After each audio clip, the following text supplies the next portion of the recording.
Dünya niyə çəkir aparır insanları? Biz bu sualın üzərində düşünürsünüz ki, niyə insanları dünya özünə tərəf çəkir aparır? Çünki cəmaət hesab edir ki, dünyada olan gözəllik dində yoxdur. Gözəllikdə bu xüsusiyyət var. Bir şey gözəl göründüsə, düşünmədən insan düşür onun dalınca gedir. Sən nə qədər buradan qışqır ki, o səhvdir, batildir, o gözəllik insanı çəkir. Şeytan da deyir, mən gözəl olmayanı gözəl göstərəcəm, çünki insanı tanıyır. Çirkini gözəl göstərəcəm, o düşünməyə fürsət tapmayacaq, gedəcək o zahirən saxta gözəlliyə tərəf. Dünya ona görə insanları çəkir ki, dinin gözəlliyini görmürlər. Görürlər dünyanın gözəlliyi dində yoxdur deyə dünyaya tərəf gedirlər. Və bəzi dindarlar niyə dünyaya meyl eləyir? Bəzi yox, bir çox dindarlar. Çünki dünyanın dindən gözəl olduğunu hesab eləyir. Dünyapərəstlərə həsrətlə baxır. Ona görə şeytan ilk fürsətdə onu çəkir dünyaya tərəf və günaha tərəf gedir insan. Baxır ki, mən məhrumam bundan, onlar kef eləyir. Ürəyində hey bu həsrətlə yaşayır, şeytan da bundan istifadə eləyir. Balaca bir fürsət yaranan kimi onu da çəkir, aparır dünyaya tərəf.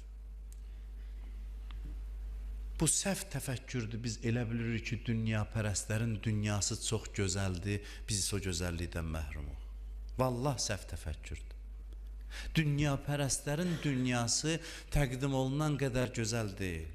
Onların ruhu vəziyyətindən xəbərimiz olsaq, bilərik ki, onlar bizə elə gəlir ləzzət içində yaşayırlar. O bizə qıraqdan elə görünür. Bu səhv təfəkkürdür. Bunu həll eləmək lazımdır. Dindən insan ləzzət almayana qədər din insana çətin gələcək və ona əməl eləmək çətin olacaq. Ona görə də bir dənə, iki dənə iş görəcək, özündən razı olacaq. Günah eləyəcək, özünə bəraət qazandıracaq. Ki, neynimi bacarmıram, çətindir. Günahı özünə bəraətlə eləyəcək. Amma hədislərdə var, dindar əksinə eləyir. Dindar bir günahını böyüdür, şişirdir öz günahını. Ki, bu qədər ləzzətin, neymətin içində mən niyə bu günaha tərəf getdim? Amma başqalarının günahını kiçildir. Deyir, inşallah onu Allah bağışlayar. Çünki o məndadan ləzzəti dadmayıb. O başa düşməyib. Ona görə hədisdə var, bir insan üçün desin ki, Allah bunu bağışlamayacaq, Allah qəzəblənir. Dərhal deyir, Allah onun günahlarını sənə yazır. Heç vaxt yəqin demə başqası üçün. Ki, Allah onu bağışlamayacaq. Heç kəs üçün bu sözü demə. Allahın rəhmətindən xəbərin yoxdur. Allahın qəzəbinə düçar olur o adam ki, kimi üçünsə desin ki, Allah bunu bağışlamaz. Bu çox səhv yanaşmadır. Deyir, kim bu sözü desə, hətta bəzi hədisdə var, onun günahı silinər, buna yazılar. Yaxud da onun günahı qədər buna yazılar. O qədər insan Allahın bizdən istədiyi budur. Sözümü çox uzatmayacağım bugün. Allahın bizdən istədiyi budur ki, o qədər dindən ləzzət alaq, dinin ləzzətinə qərq olaq ki, başqa gözümüzdə heç nə olmasın, başqa gözümüzə heç nə görsənməsin, heç nə bizi özünə çəkə bilməsin. Dinin sayəsində ləzzət alan insanı dünya özünə çəkə bilməz. Bu insanların da ürəyi başqa cür yanır günahkarlara. Şeyx Rəcəbəli Xəyyat haqqında danışmışam. Yazırlar ki, hər dəfə günahkar görəndə oturub ağlayırdı. Günahkar insanların halına. Hədisdə var, nəsihət müminin qərizəsidir, vəzifəsi yox. Qərizə bilirsiniz nədir? Yəni adətdir. Biri var, birini nəsihət eləyəm, deyəm mənim vəzifəmdir, ona dini çatdıram. Bir də var, deyir, adətidir, qərizəsidir. Yəni tələb olunur deyə nəsihət eləmir kimisə. Ürəyi yanır, özünü saxlaya bilmir. O qədər ləzzətə qərq olub, birini o ləzzətdən məhrum görəndə dərhal ürəyi yanır ona. Heç söz deməsə də gedir dua edir ki, ilahi, bax bu elə bir xəstə insanı görüb, ölümcül xəstə. Necə ürəyi yanırsa, ki mən o qədər olur ki, məsələn, baxırsan xəstə bir məhrum insana baxırsan, necə ürəyi yanırsa, mömin o qədər dindən ləzzət alır ki, dindən kənarda olan insanları o şəkildə dua eləyir, o şəkildə onları nəsihət eləyir.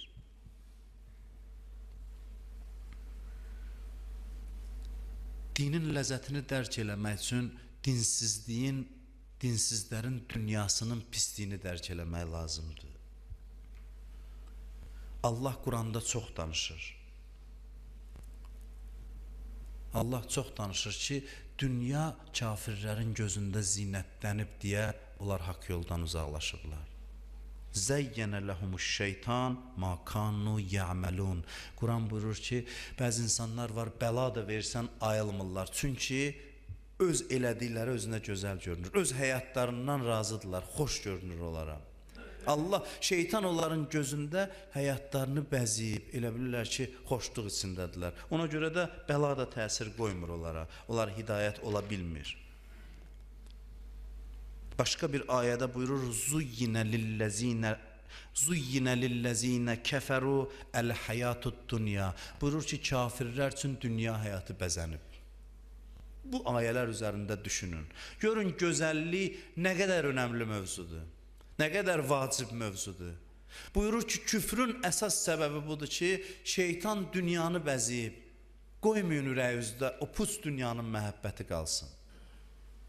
Ona həsrətlə baxdıqca həmişə təhlükə var ki, o sizi özünə tərəf çəksin. Biri bahalı maşından düşüb gedəndə həsrətlə baxmayın, özünüzdən xəcalət çəkin. Ki Allah sizə daha ali nemət verib. Bu nemətdən ləzzət alın, bu nemətə qərq olun və başqa şeylər sizə o zaman oyuncaq kimi görünsün. Oyuncaq kimi, dəyərsiz bir şey kimi. Bu dinin əsas məntiqidir. Ona görə də buyurur ki, dinin gözəlliyini başa düşmək üçün dünyapərəstlərin dünyasının çirkinliyini anlamaq lazımdır. Ayənin davamını oxuyuram. Və lakinnəllah həbbəbə iləykumul iman və zəyyənəhu fi qulubikum. Bunu buyurur. Buyurur ki, həqiqətən Allah imanı möminlərin gözündə sevdirdi və gözəlləşdirdi və dalıcı buyurur və kərrəhə iləykumul kufra vəl fusuqa vəl isyan və onlarda ikrah yaratdı. Küfür, fasiqlik, günah onların gözündə iyrənc bir şey kimi cilvələndi. Mən indi buradan hansı sözü desəm siz iyrənərsiniz. O sözü deməyə cürət tapmıram. Ki insanın bəzi şeylər var ki zehnində o yadına düşəndə insan iyrənir. Bir nəfər gəldi alimlərdən birindən soruşdu ki, imamlar niyə günah eləməyib? Axı, necə olur insan günah eləmir? Deyir, bir neçə dənə çirkin şeylərin adını çəkdi. Mən lap belə dilə gətiriləsi deyir, məsələn, bir zibilliyin yanından keçirsən, burnunu tutursan, gedirsən, qaçırsan ondan, ikrah var, sən o özünə çəkir, dedi, yox. Buyurdu ki, imamlar üçün bütün günahlar belə bir şəkildə görünürdü deyə, onun bir cazibəsi yox idi ki, onlar ona tərəf geçsin, hələ bir mübarizə də aparsın özü ilə. Onun həqiqəti bundan ibarətdir. Dinin həqiqəti, mahiyyəti gözəldir. Günahın, fəsadın mahiyyəti çirkindir. Və bunu insan anlamadan dinlədi, başa düşməyib. Birinə dünya gözəl görünürsə, bu böyük bir bəladır insan üçün. Birinə din gözəl görünmürsə, bu böyük bir bəladır insan üçün. Və buna əlac eləməlidir insan. Keçən dəfə dedim, bəzən bizim küfürdən acığımız gəlmir. Bir nəfərin kobudluğundan daha çox acığımız gəlir. Çünki kobudun kobudluğundan ziyan çəkmişik ona görə. Amma deyir, filan kəs yaxşı adamdır, nə olsun kafirdir. Kafirindən mənə ziyan yoxdursa, amma küfür o qədər çirkin və üfunətli bir şeydir ki, insan dinin gözəlliyini görsə, onun yanında küfrün çirkinliyini başa düşər. Bir nəfər bir xristiyanı təriflədi Peyğəmbərin yanında, dedi, çox ağıllı adamdır, filandır. Peyğəmbər buyurdu ki, ağıllı olsaydı, haqqı tanıyardı. Ağıllı olsaydı, sən ona ağıllı demə. Ağıllı olsaydı, həqiqəti tanıyardı, haqq yoluna hidayət olunardı, doğru yolu tanıyardı. Ona görə də çox mühüm mövzudur. Və o qədər mühümdür ki, Məhərrəm ayından təzə ayrılmışıq. Bugün də İmam Həsən Əsgəri əleyhissalamın şəhadət günüdür. Xüsusi bir gündür bugün. Cümə gününə təsadüf eləyib. İkinci xütbədə inşallah İmam Həsən Əsgəri əleyhissalam barədə danışacağım. Gözəllik mövzusu o qədər mühümdür ki, mən deyərdim ki, İmam Hüseynin Kərbəla qiyamının məqsədlərindən biri də dinin gözəlliyini və dinsizliyin eybəcərliyini göstərməkdir valla. Yəni bu o qədər mühüm məsələdir ki, İmam Hüseynin hədəflərindən biri buydu ki, Kərbəlada dinin gözəlliyini göstərsin və dinsizliyin çirkinliyini açıb göstərsin. Gərək Kərbəlaya çəkib gətirəsən məsələni ki, görünsün ki, küfür nə qədər çirkin bir şeydir. Adi halda yaşayır cəmaatla, deyirsən bu nə yaxşı adamdır. Gərək gətirəsən bir yerə çatdırasan, onun içinin çirkabı üzə çıxsın, mənafe məsələsi ortaya çıxsın. Müxtəlif məsələlər var ki, biz deyirik bu kafirdir, amma yaxşı adamdır. Amma bir dənə imtahan çıxsın ortaya, o kafirin mənafeyinə toxunan nəsə bir hadisə olsun, onda gəlir Şimr kimi təcəssüm olunur. Onda gəlir Ömər Səd kimi təcəssüm olunur. Baxardım, deyərdim, Ömər Səd yaxşı adamdır, nə olub ki, pisliğini görməmişik. İmam Hüseyn gətirdi, bir hadisə yaratdı ki, göstərdi ki, doğrudan da gözəl nə varsa dindir və çirkin nə varsa dinsizlikdir.